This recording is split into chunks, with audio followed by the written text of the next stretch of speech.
getting hungry for lunch, and I decided that it's been a little while since I had a grilled cheese sandwich. And my grandma always made grilled cheese sandwiches, and she did them in the skillet, fry the bread up in butter. But I went to a restaurant with a friend one time, and they had a grilled cheese sandwich that had been made in a waffle maker. And I thought, well, how genius is that? So, that's what we're doing today. I'm going to spray my waffle maker here. And you got to have good bread. You don't want to just get some kind of really thin kind of bread. You want it to be a little bit thicker. This is not the biggest that you can get, but it's a good sized piece of bread. And you want to get you some butter.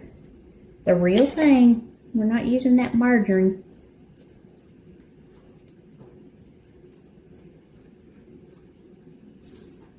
Butter both of these pieces. The other secret is having good cheese. Whatever kind of cheese you like, but my favorite, of course, is cheddar, sharp cheddar. So I just get the cheapest store brand, and I'm going to use 2 pieces of cheese.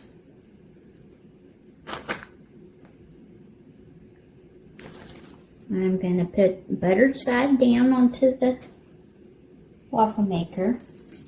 Lay my cheese on here. I'm going to kind of split it up because this is a big piece of bread. I'll do that. Put the other one with the buttered side up. And I'm going to swish it in so I can lock it. That's it. We wait until it's done. It's telling me it's done. I had a fork right here, I thought. Here it is.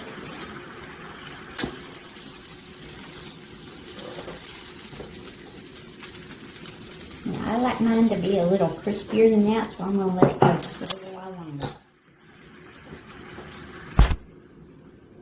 Alright. Let's get this out of here. I wish I had me some good tomato soup to go with this. And then you can even cut it into your squares.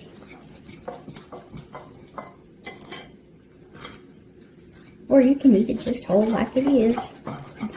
But man, does it get nice and crispy and yummy. Y'all look at that. It is all crispy, buttery, and cheesy. And if you have not had a grilled cheese sandwich made in your waffle maker before, you need to try it. Y'all go make you some. I'm going to have a great lunch.